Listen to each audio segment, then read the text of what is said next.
Good afternoon, and welcome to the Old Growler. I tell you, here I am. I'm Pete LaFrance, the Old Growler, and I'm glad to have you with me. It looks like it's just about 5 o'clock. It's time for me to have a beer, and I'd like you to join me. Today, stopped by the ale house over there, the Henry Street Ale House, where we usually have our tastings. We used to have our tastings at 1 o'clock in the afternoon. We'd get together there and open up. I'll explain it to you. Let me have a beer first. For those of you who are new, I want to thank you for showing up. I believe I've got some. Again, this is Two Roads Road to Ruin. I have a. You can probably see it from some of the videos. I'll leave some links down below. That I like the folks at Two Roads. I like the beer. I like the people. I like the plant. I like the campus they have. It's rather nice. All right. Just tighten that up a little bit. All right. Today is the 13th of May, 2020. It's a Wednesday. Welcome to the Old Growlers. Oh, that's refreshing. Nice and got a spiky hop flavor to it. Yes, sirree. Well, thank you, folks, for stopping in. I've got a thumbs up. I want whoever gives me that thumbs up. The first one is always great, and the second and third and fourth are always even better. But it is certainly something that is impresses the people at YouTube and Google and all those good people. Well, it's a beautiful day out there here in Brooklyn, New York, and look out the window and you got the federal courthouse there, and what used to be the bustling Brooklyn Bridge, which is it's still the Brooklyn Bridge, but it's not as bustling, that's for sure.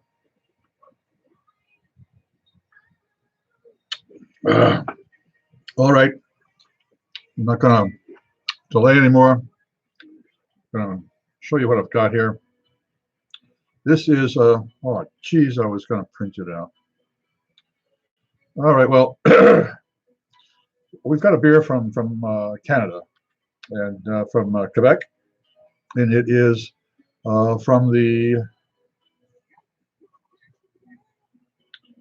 Two Brothers Brasserie beer. It's Brasserie Hickson is the name of the place they run, and they have put out this Porter Baltique, which is a strong beer. It's 8.5% alcohol, and there's a neat little story on the back of the bottle, which I will reproduce in the information box below. Essentially saying that the two brothers used to have a grand old time playing hockey at the municipal rink, and that this is a great beer for winter time. And since it is almost summertime, and being that we're in the situation we're in, I figure the world's turned upside down. Let's try a winter beer. And I want to thank Jamie Gerardo for sending that to me. I'm a gringo, Jamie Gerardo, and to thank him for sending that to me. And I'll make sure Jamie, that you get the at least a link to the tasting. It's perfect for the taste feel there. Anyways, for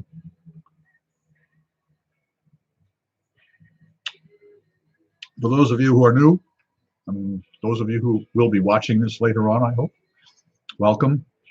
The reason I am here and the reason that the Old Growler exists is because we have closed down New York City's restaurants, pubs, bars, and taverns. Today is the 58th day. We've got 2 more days to go to 60. And what fun that would be, 2 months now of no pubs, bars, and restaurants. And being that I was a journalist and I am a journalist and cover the malt beverage and hospitality industries, it has been difficult for me. Now it's all interviews by Skype or by phone. And that was one of the great things about being a journalist in this field, is because I could visit and meet with some of the really most interesting people, and to see some of the most interesting ways of producing beer and putting beer and food together. That was fantastic. And of course, my own research and recreational purposes. I have enjoyed hanging out in bars for as long as I can remember. And this is the longest. Yeah. If someone had asked me 2 months ago, "Greetings, Monica. Good to see you. Cheers." If someone had asked me 2 months ago, how many days in the last 30 years, 35, 40, how many days in the last 40 years did I not go to a bar or have a drink? I don't think there were more than 20. That's how pubs and bars are the gathering place for people, the last social bastion for Western man and woman. And so the last 60 days have been, come on, you're given 2 days to the devil. The last 58 days have been a challenge. And therefore, that is how the Old Growler came about. I figured, well, why don't I tell folks to have a beer with me? And if they do, fantastic. I really enjoy their company. And if not, well, at least I'll have myself a beer and can imagine that talking to a microphone and a camera is productive. So anyways, for those, that's the background. That's the backstory. Today we have, as I say, an interesting beer. Now, if you take a look at the playlist, you will see that we used to have tastings at the Henry Street Ale House. And one of the other playlists, tastings at the kitchen table, those go way back, those 2-3 years. And the other playlists are interesting, but the one where the tastings at the Henry Street Ale House, that in particular, those tastings are the most fun, and we've been doing those for about a year, maybe a little more than a year now. And what we do is to get together over there at the ale house, and we take a look at a bottle of beer, or a can of beer, or sometimes a spirit drops by. And most of the beers are sent to me by the brewing companies themselves, knowing full well that they're going to be on meeting expectations. And that is what the tasting is called, because we don't want to rate beers with numbers or anything like that. It's just if the beer delivers what it says on the label, then it meets expectations, and there's no reason not to suggest that it does exactly what it says. A couple of times it doesn't, but bada bing. So this one's going to be a little difficult because it is in French, and that is why I do have a translation in the information box below. But let's just first of all take a look at it. It's I wouldn't say a threatening, but it's a dark-looking bottle. That is what it is. And so let's see what it say. Biere forte, strong beer. L-A-B-E-L, la biere. Porter Baltique Hickson, Brasserie au Quebec. 500 milliliters, 8.5% alcohol by volume. On the back it says here, it's from the Brasserie Hickson in Saint-Erchin, Quebec City. Product of Quebec, and some other good stuff there.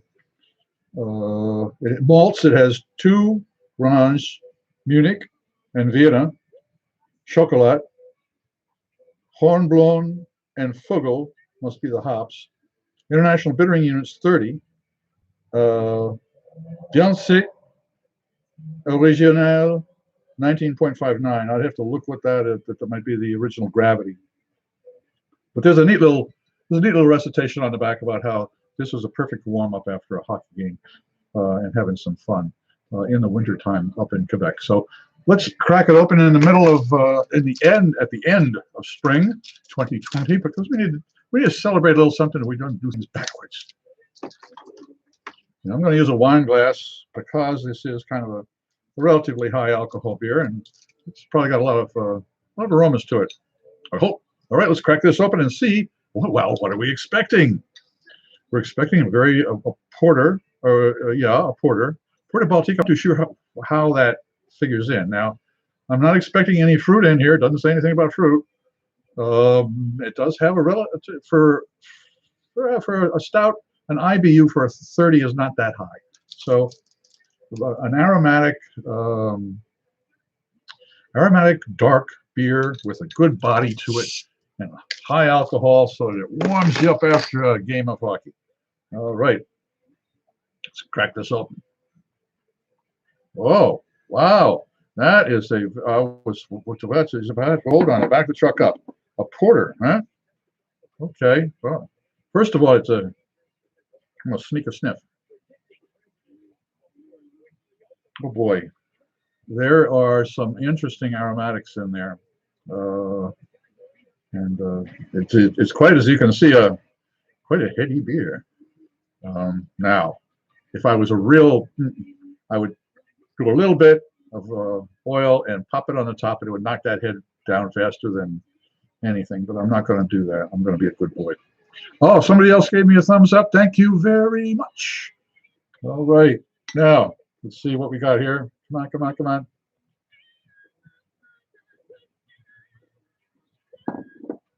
Meanwhile, waiting for the head on the beer to go down, we'll talk about anything. No. We're not going to talk about anything. I am going to have a sip, though, of my road to ruin. Just to ruin. I'm not going to perdition yet.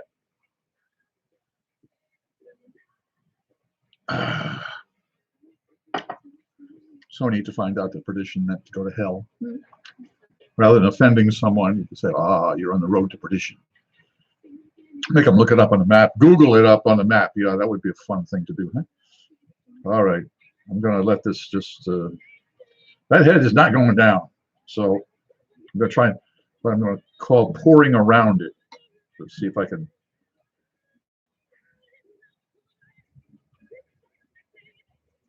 Jesus, Mary and Joseph, that's got great architecture. Look at that. Look at that quiver on that. Ooh. I've never seen head like that before. Well, yes, I have, but only on draft. Wow. That's almost chocolate. Let's find out if it is. It's not chocolate. Boy, that's good.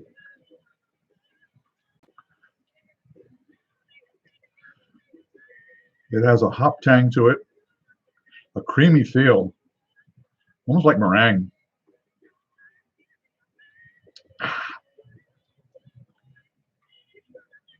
And those teeny tiny little bubbles. Oh boy, I tell you, for a beer geek, that's a really that's a gorgeous little thing.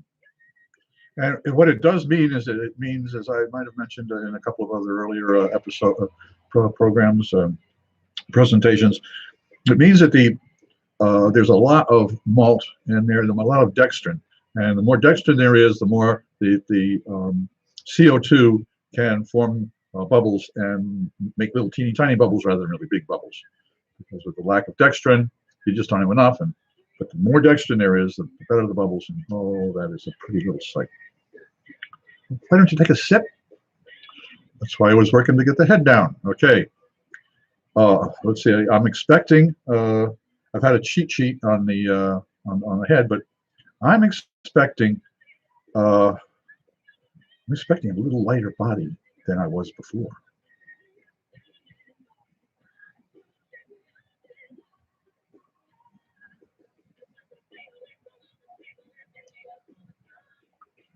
Boy, is that a creamy, malty,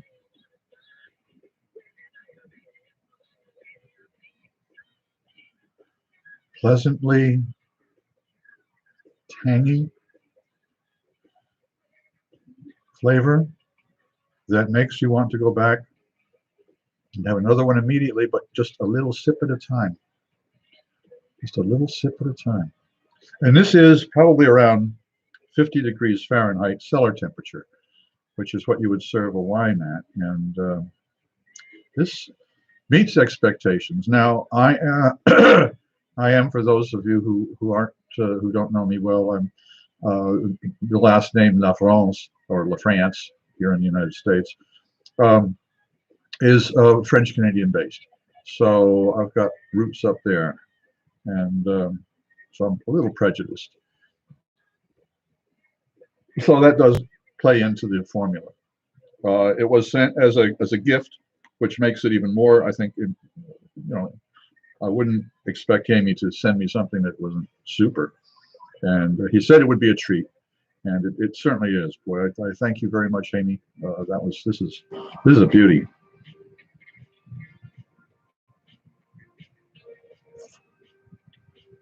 Mm. You might have noticed that I haven't teased you with a second beer for a second tasting. Well, I've done a little research and I looked into the statistics and the algorithms and all that kind of good stuff. And when I put a picture of two beers for a tasting, people get confused. I get confused, Sergeant Carter. Yes, you do, Gomer. And so it's a little difficult to do. It's just, well, it's not what folks expect. So I'm going to be doing just one tasting per day. I'm going to stay on a daily basis until I either get tired of doing it or they lift the ban on going to restaurants again. And then I don't know about that, but I imagine that the reservations are going to be impossible to get, and it's just going to be, we'll see how the world turns out. This is the neat thing, is that I don't have a crystal ball. I don't have tarot cards or anything. I don't have tea leaves. And I use a tea bag. See, Peter, never mind. Strike that. So I don't know. And I'm not going to guess. I'm just going to ride this one out. We're all in the same storm. Right? We might not be in the same boat, but we're all in the same storm. Some of us have better boats than others, but and some are more fortunate than others, but that's the way it is. So, and that we come to the second part. After the tasting, and I hope to hold the tasting to maybe only about 5 or 10 minutes, 10 minutes tops for a tasting. And then if you want to hang around, you can listen to me pontificate. And the segment is going to be called As I See It. And it'd be my take a look on beers. It might be my take a look on food and beer pairings.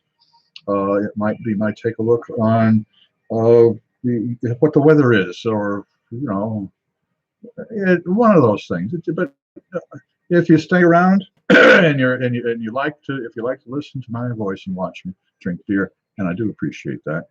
And it is kind of weird to ask people to sit and watch you drink beer. Now, Peter, that's a smidge arrogant, isn't it? Yes, sir, it is. But I'm going to admit it, and that's about it. So I'm going to have another. I'm not going to pour any more in here. I'm just going to have another taste. Oh.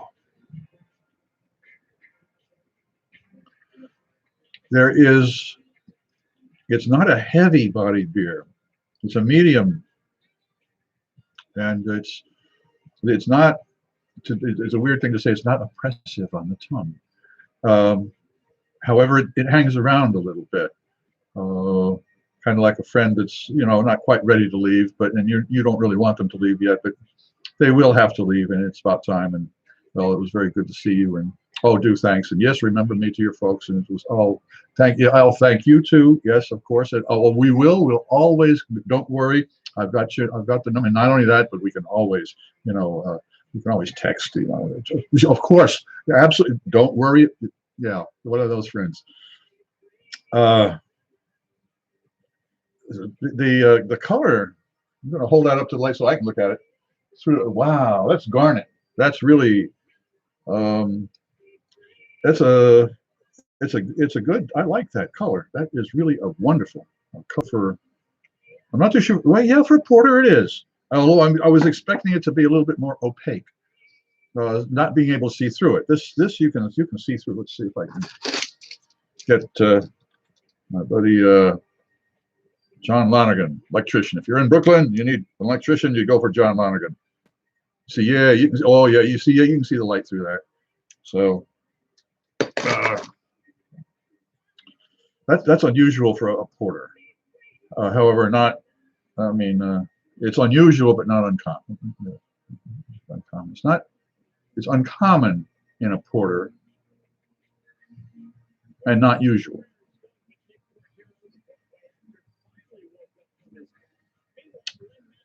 Oh. Well, if you've gotten this far, and I see I've got a couple more folks here, do me a favor, subscribe, and give me a thumbs up. Hit the notification bell down there so that you'll know when we publish this. When you don't publish anymore, Peter. What you do? You air it. You well, we're streaming now. Streaming? We're streaming. We're streaming now. So I guess post. We post it. Post it. I put a stamp on it. Post it. And the man takes it to the farm. No, no. I always thought that was interesting, and this is a total non sequitur, that in Switzerland, the bus system, the rural bus system is run by the post office. I suppose it's one way for them to get around, but it's a little extra money. Well, who knows? It was just something that I noticed when I was in Switzerland back in '89. And every once in a while, the old growler, the brain kind of clicks over, especially after not a relatively long day. The day is the same as it is every day here. Yes, I know, but I got a lot accomplished. I think I got a lot accomplished. So anyways, if you've gotten this far, subscribe, thumbs up, ding dong bell, and I do thank you very much for lasting this long. So today, let's see how far we got. We're 5:20. Whoa, we've gone a little bit over. So I'm only going to pontificate a little bit. So the way I look at it, and again, I don't have a crystal ball, and I'm not prognosticating, but it is, to me, going to be very interesting to observe how my perceptions, and I'm going to assume, and when you make an assumption, you make an ass out of you and me, for those of you who are old enough to remember The Odd Couple. But anyways, that again, a non sequitur. It seems to me that there's going to be a great deal more concentration on localization, local people, local stores, if they can get the assistance by the state. And I have more faith in the state than in the federal government, and that is as a member of the Norwich University Corps Cadets class of 74. That's a tough thing to say, but if they can, there's a good chance that those are going to be the ones that survive, because I wouldn't say they're used to it, but they're run on shoestrings, but they know how to adapt, adjust, and overcome. I just saw a notice in one of the blogs concerning Carroll Gardens, which is a neighborhood here in Brooklyn, about a Peruvian, I believe it was Peruvian, or maybe it was Bolivian or Peruvian restaurant that had planned to open in March.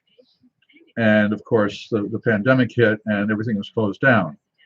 And so what they have done is that they have adapted. They've gone to a less extensive menu, limited menu, but takeaway.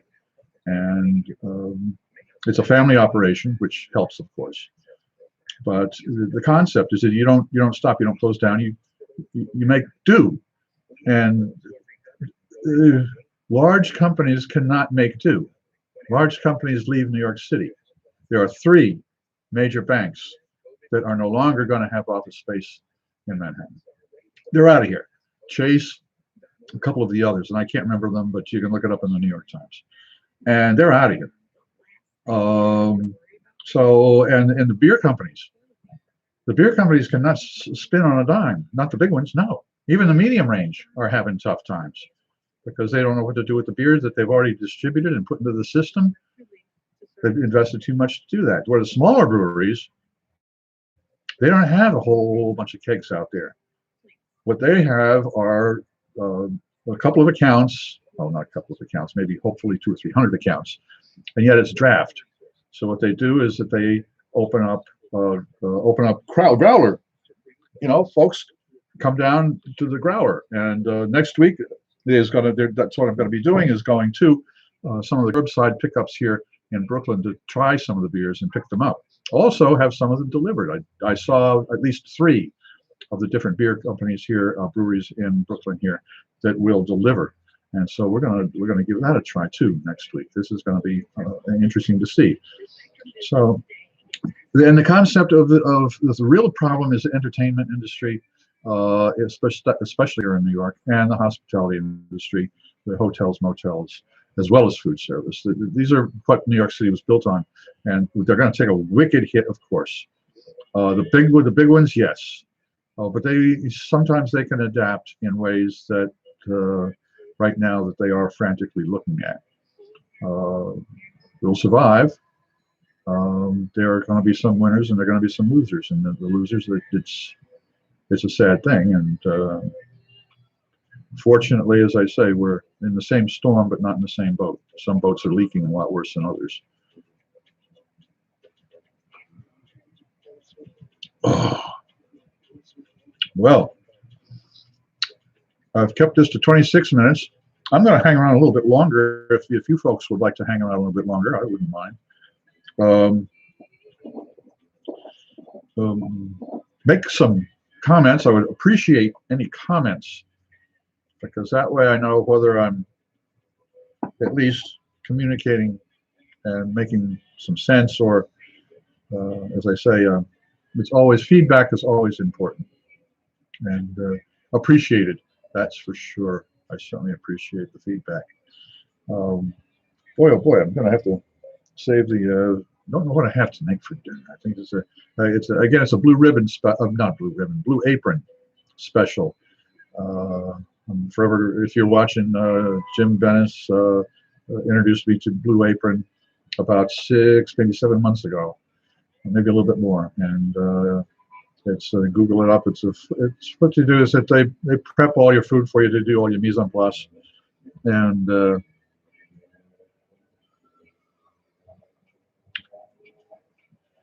my pleasure.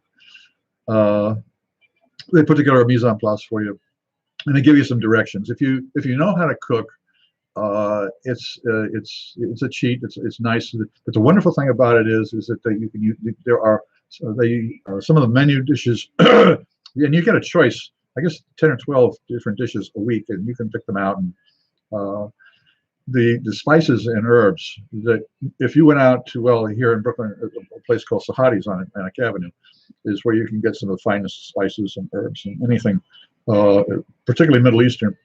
But to buy, you have to buy an ounce or two, and I know, man, buying an ounce. No, it's not. You have them in the spice closet, and they stay in there for years. To where with Blue Apron, and this is not a promotion. I don't get paid for it. It's been fun. It's been fun in the past, and it's been even more fun now that it's sometimes tough to go and pick up types of foods that you want from the grocery store. I'm gonna have another sip of this. Oh. I'm not too sure what the beer is going to be tomorrow. I might try and order up a Brooklyn beer just to see what happens. And I don't mean one from the Brooklyn Brewery, from the Brooklyn Brewing Company, but there have been some ads, news, email promotions, and it's always been. I've always been intrigued by email promotions. That's a hefty beer. I'm going to have to set that over there. It's not going to warm up that much, but I need to clear my palate.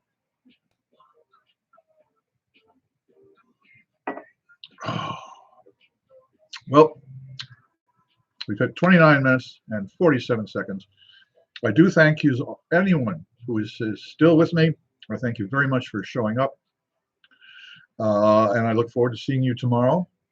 And tomorrow, I think we're going to talk about pizza and beer and why pizza and beer go well together. And I'll come up with, I think I've got a couple of links to conversations that I've had in the past with people involved in that.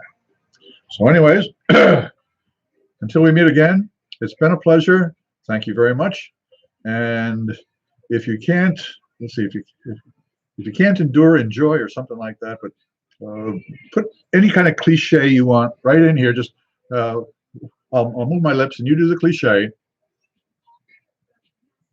Cheers.